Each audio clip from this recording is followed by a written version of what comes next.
Pak Abdul. Ya, selamat pagi Bu Galuh. Ngapunten mengganggu waktunya. Saya ingin wawancara Bapak sebentar ya Pak, terkait pengambilan keputusan. Jadi pertama saya ingin bertanya, selama ini bagaimana Bapak dapat mengidentifikasi kasus-kasus yang merupakan dilema etika atau bukan moral Pak? Ya, yang pertama yang saya sampaikan adalah bahwa kita kaji dulu tuh etika, kita mendeskripsikan etika seperti apa dan moralitas itu seperti apa gitu. Yang jelas adalah bahwa di dalam sebuah pengelolaan sekolah itu pasti terjadi hal-hal yang bisa jadi itu pelanggaran terhadap etik atau kode etik, dan juga bisa terjadi ada sebuah pelanggaran baik itu siswa atau guru yang kaitannya nyerempet terhadap moralitas. Nah, mengidentifikasinya seperti apa tentunya konteks ya. Jadi kita balikan kepada konteks itu. Misalnya kalau misalnya anak-anak pelanggaran yang dilakukan oleh anak-anak yang itu sifatnya kepada moralnya seseorang gitu. Kalau misalnya ternyata dia misalnya si anak melanggar berat yang itu nyentuh atau nyerempet di moralitas ya, itu biasanya pasti ada sebabnya, pasti ada konteksnya, yang tidak mungkin anak itu tiba-tiba melakukan pelanggaran seperti itu. Terus kemudian kalau etika juga sama gitu, ketika kita udah ngasih warning tapi ternyata di dalam pelaksanaannya ada hal yang it doesn't run well lah gitu aja. Cuman pada prinsipnya begini, setiap kali terjadi itu maka ya gather data itu paling penting. Jadi kita pastinya identifikasi adalah kita ngambil data, baik itu secara lisan atau baik itu secara tulisan dari anak-anak atau dari guru BK atau dari misalnya kalau di kita misalnya kalau yang itu yang pelakunya adalah guru ya kita dapat dari data yang ada di kita. Nah, data itu bukan berarti harus catatan itu ya, tapi ada laporan dan itu pasti kita cross check. Jadi prinsipnya adalah kita lakukan cross check terhadap apakah betul lah itu termasuk dari sesuatu hal yang kasuistik yang menyangkut ke etika atau memang suatu hal yang memang berkenaan dengan moralitas, di mana data itu yang mendukung nantinya kemudian mengambil keputusan seperti apa yang paling pas dan paling tepat untuk semuanya. Jadi basisnya adalah gathering data atau pengumpulan terhadap data baik secara lisan ataupun tulisan, dan itu didapat dari semua komponen yang mendukung. Berarti nanti jika dalam pelaksanaannya kalau mengidentifikasi kasus berarti dilihat dulu ya Pak konteksnya dari moral atau etikanya. Iya, seperti apa? Di cross check lagi kepada yang bersangkutan. Betul. Terus yang kedua, selama ini bagaimana Bapak menjalankan pengambilan keputusan di sekolah, terutama untuk kasus-kasus di mana ada dua kepentingan yang sama-sama benar atau sama-sama mengandung nilai kebajikan? Iya, ya balik lagi akhirnya kan meskipun dalam kata di situ sama-sama, tetapi sama-sama benar gitu. Tapi pada konteks tertentu itu pasti ada yang tidak sama jadinya. Dapat dari mana? Ya kita sama-sama akan, ya itu tadi gather data, kita kumpulkan semua komponen, kita kumpulkan semua orang-orang yang terlibat di situ. Jadi banyak-banyak mendengar dan kita kumpulkan bukti, kalau bahasa lain kan data gitu ya. Misalnya itu yang dijelaskan oleh anak-anak kita, ya udah dari sisi kacamata anak-anak itu gimana ceritanya, kronologinya seperti apa gitu. Terus kita lihat juga dari sisi gurunya, kita lihat juga dari sisi teman-temannya, orang tuanya, dan tentunya kalau di kita itu kan guru BK, BP itu mereka memiliki data yang valid gitu ya. Jadi misal ternyata ini Pak anak ini kasihan kalau misalnya kita keluarkan gitu, karena secara moral ini sudah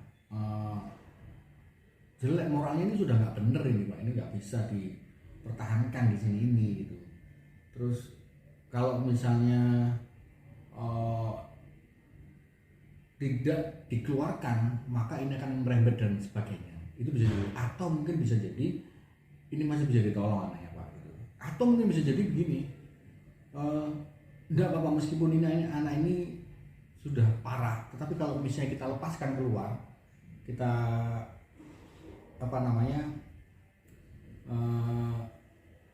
suruh dia pindah dari sini, itu juga belum tentu itu solving the problem kan begitu. Belum tentu itu menyelesaikan masalah. Kok bisa begitu ya?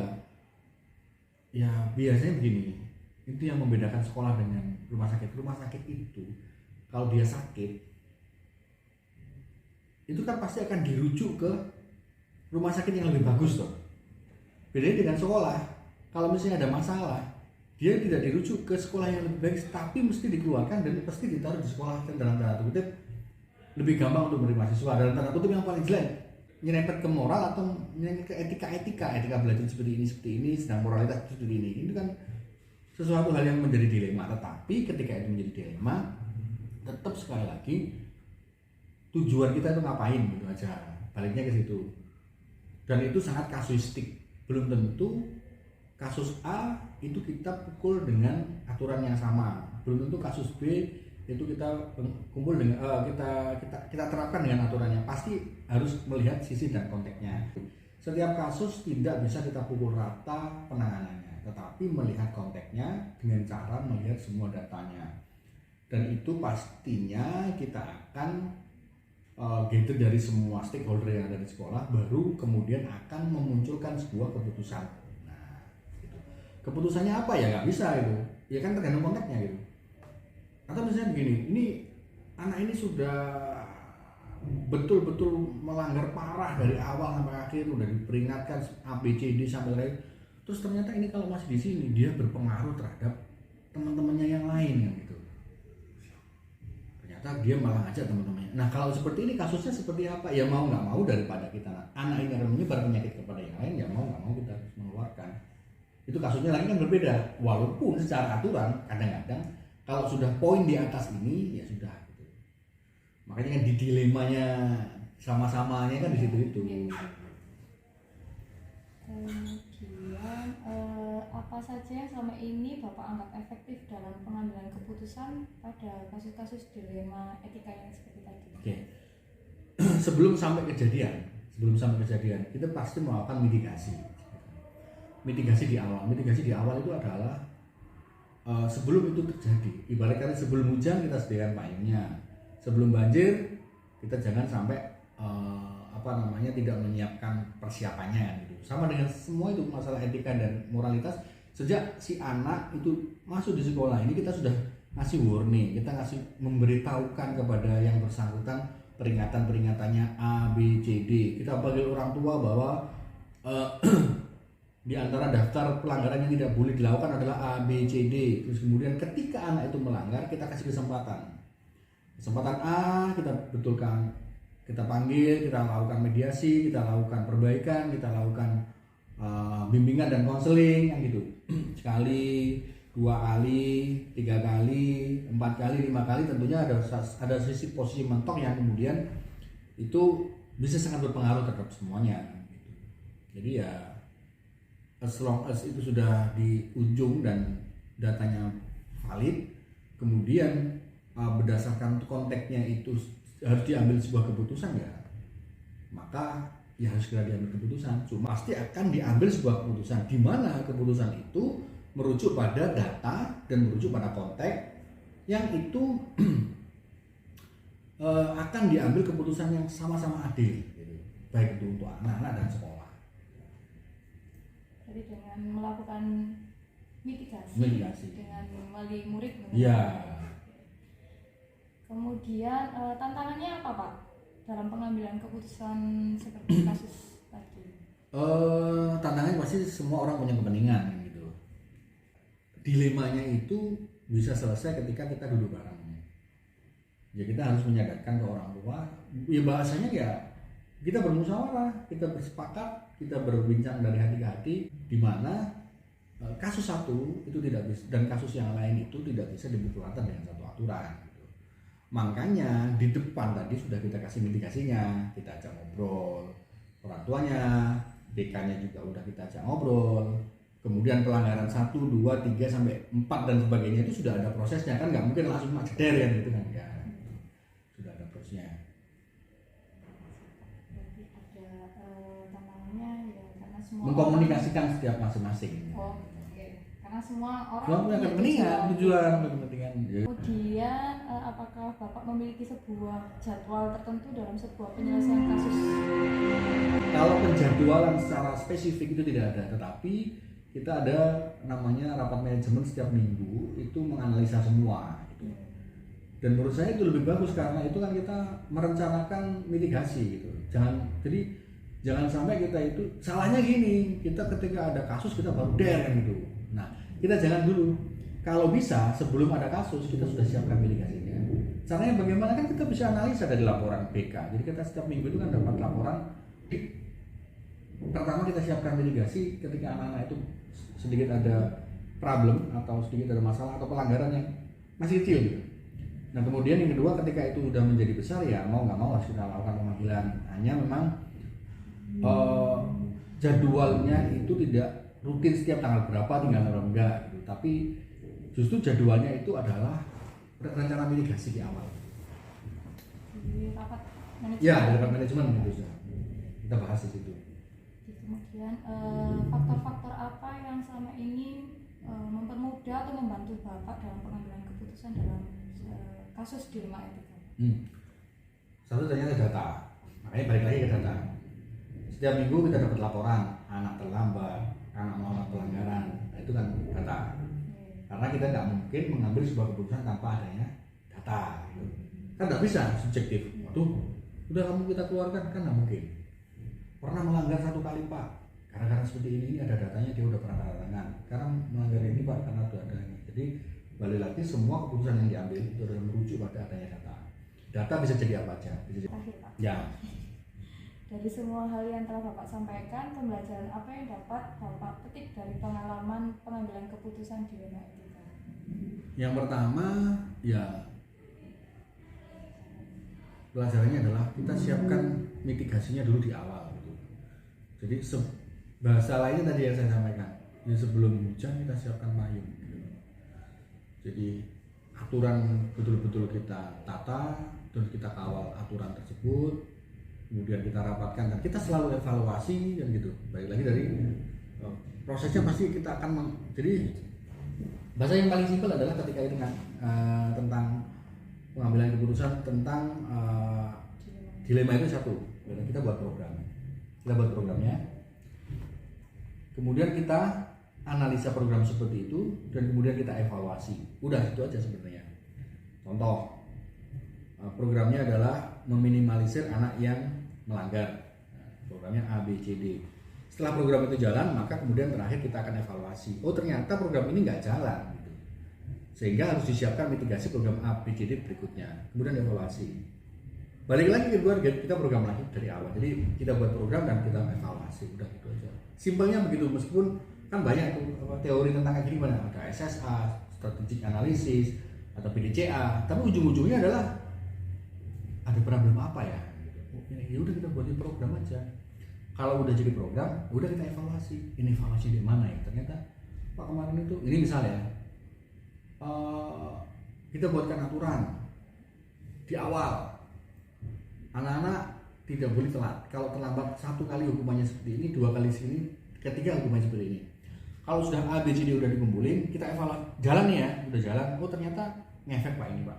Nah ternyata kok nggak ngefek, kok makin banyak yang terlambat gitu. Ya sudah berarti ada yang perlu dievaluasi. Kita lakukan evaluasi. Jadi dengan adanya masalah-masalah yang berkaitan dengan etik dan moral itu, maka kemudian ini akan membuat kita melakukan evaluasi terhadap itu dan nanti kita akan lanjutkan dengan program selanjutnya apapun itulah yang balik lagi tapi belajar dari yang kasus-kasus sebelumnya gitu. Jadi yang paling menarik adalah selalu mengevaluasi program-program yang sudah dibuat gitu. Betul. Ujungnya kan di situ evaluasi. Nah, dan kita harus terbuka terhadap kritikan. Jadi belum tentu ketika kita sudah melakukan evaluasi terus kita kekeh, wah nggak bisa, jangan. Jadi tetap kita membuka keran telinga kita dari kanan dari kiri. di dalam proses pengelolaan pendidikan yang kaitannya terhadap moralitas dan etika, yang paling penting dari semuanya adalah mengumpulkan data. Data itu dengan cara mendengarkan banyak-banyak masukan, dengan cara membuka telinga banyak-banyak tentang kritikan. Nah, itu jadinya ya, sekarang kalau misalnya ya hal menariknya adalah selalu mengevaluasi tadi nih Pak. Terima kasih atas waktunya. ya, halo, semoga lancar. Ya, amin. Guru penggeraknya. Ada yang bisa saya support, saya bilang aja ya. Iya. Siap. Terima kasih Pak Iya, Abdul. sama-sama. Saya ngajar dulu Siap. ya. Assalamualaikum. Iya, salam warahmatullahi wabarakatuh.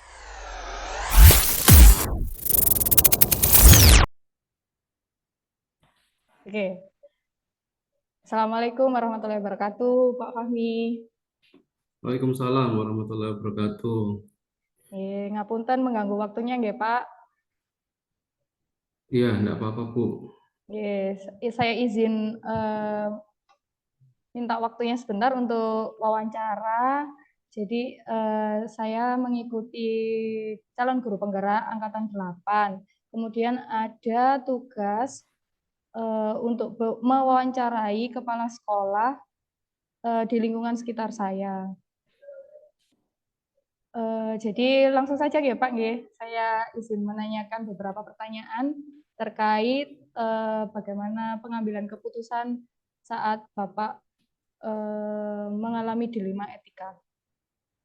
Jadi yang pertanyaan pertama, bagaimana Pak Fahmi dapat mengidentifikasi kasus-kasus yang merupakan dilema etika atau bujukan moral?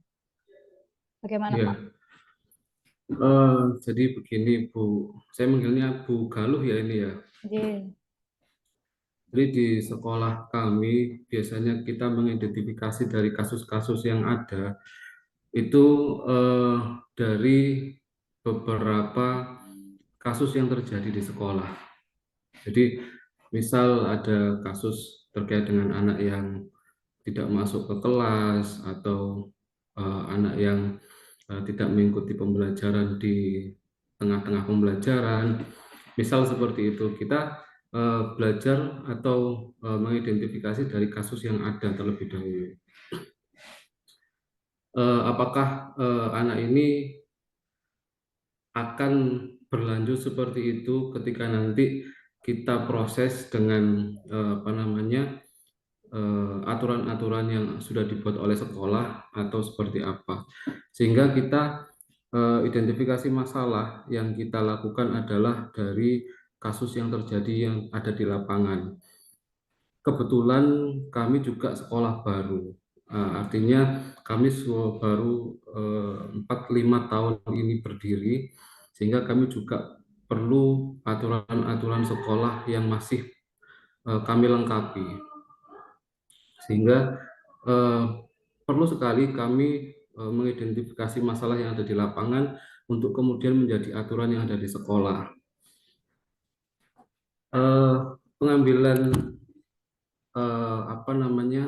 aturan sendiri itu kami melibatkan para wakil kepala sekolah, dan kalau memang dibutuhkan kami juga berkoordinasi dengan komite sekolah, sehingga ketika kita menemukan case atau masalah yang ada di lapangan dan bagaimana penanggulangannya itu sesuai dengan apa yang terjadi di lapangan, dan itu yang membuat anak-anak didik kami tidak mengulangi lagi di kemudian hari. Jadi begitu Bu Galuh. Oh iya. Jadi saya tarik benang merahnya ya Pak Fahmi. Jadi langkah-langkahnya itu Pak Fahmi menanyakan ke ke yang bersangkutan seperti wakil kepala sekolah, kemudian ke Bapak Ibu komite, kemudian baru ditindaklanjuti sesuai kasus yang sedang terjadi gitu nggih. Betul. Nah, kemudian hal-hal apa saja yang selama ini Bapak anggap efektif dalam pengambilan keputusan pada kasus-kasus seperti dilema etika, Pak? Kita terus berbenah, artinya ketika kita membuat aturan A begitu, kemudian pasti akan muncul case yang lain yang mungkin bisa serupa dengan kasus A ini ya.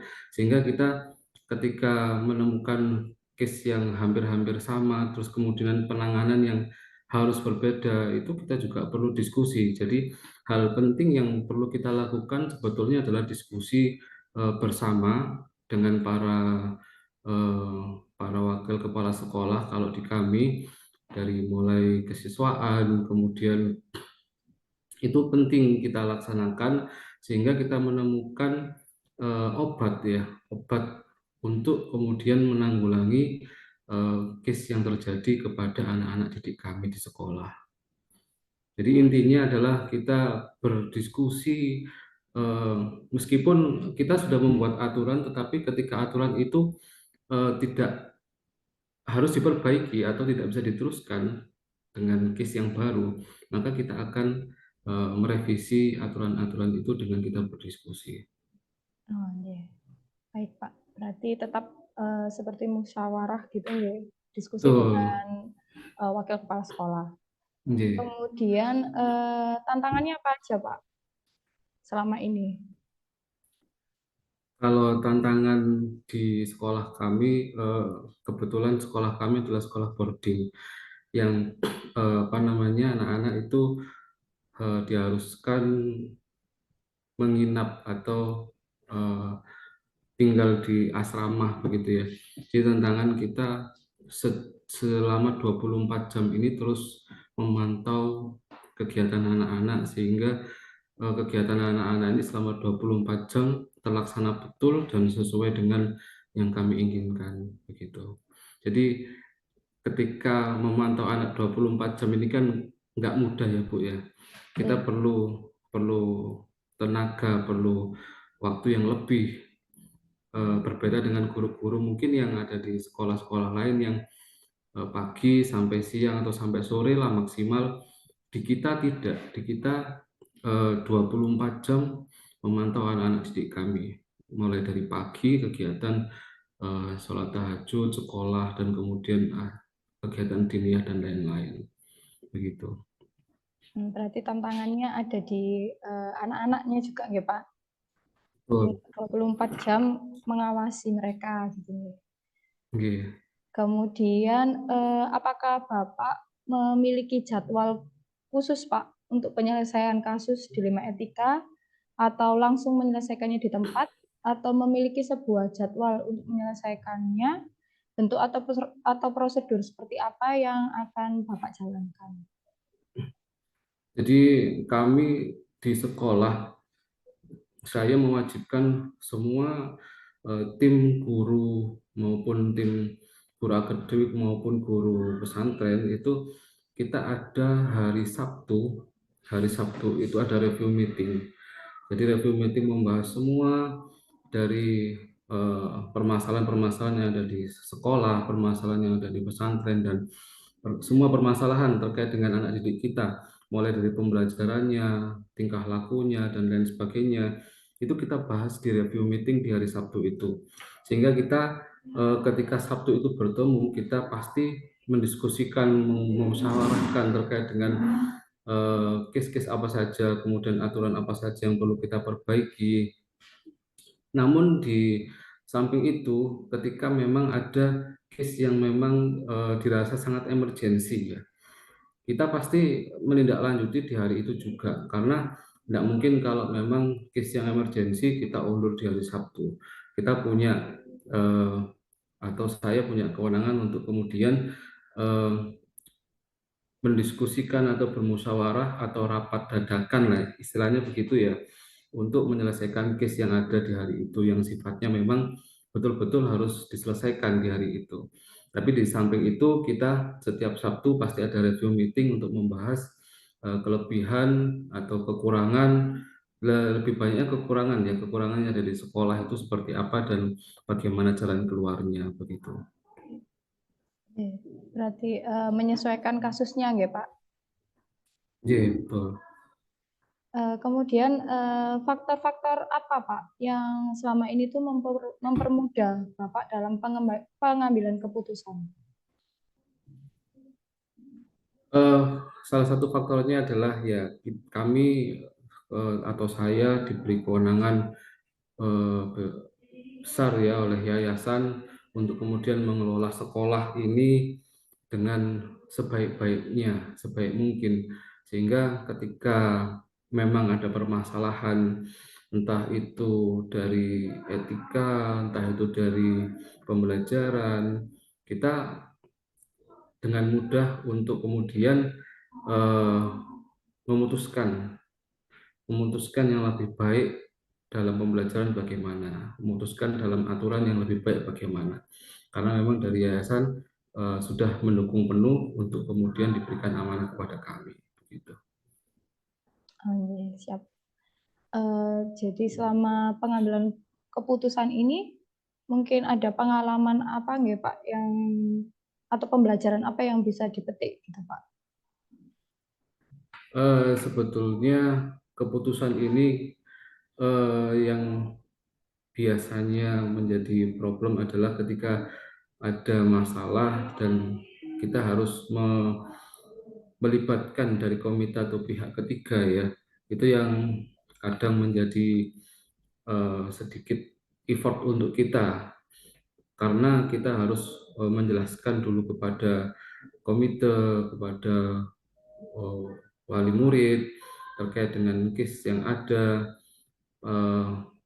Itu yang membuat kita agak effort ya, karena sebetulnya ketika kita memberitahukan kepada wali murid itu kan sama halnya, ini loh di sekolah kita ada case seperti ini, kendala seperti ini. Itu eh, bisa jadi wali murid itu berpandangan kok bisa sekolah ada case seperti ini. Itu yang kita khawatirkan, tapi kita mencoba untuk menjelaskan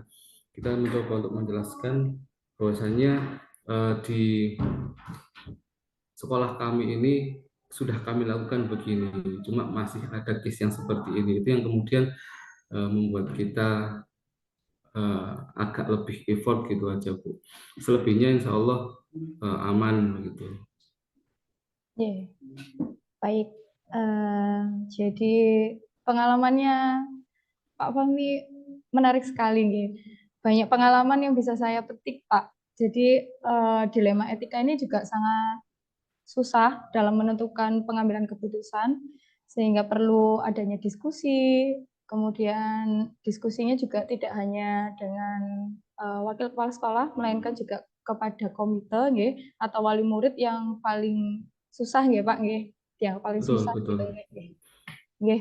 Baik, terima kasih Pak Fahmi atas waktunya sudah membantu saya dalam pemenuhan tugas pada modul 3.1 wawancara kepala sekolah. Baik. Sama-sama Bu Karo, semoga tugasnya berjalan dengan baik dan diberikan kelancaran oleh Allah. Amin. Terima kasih Pak Fahmi. Saya mohon undur diri. Wassalamualaikum warahmatullahi wabarakatuh. Waalaikumsalam warahmatullahi wabarakatuh.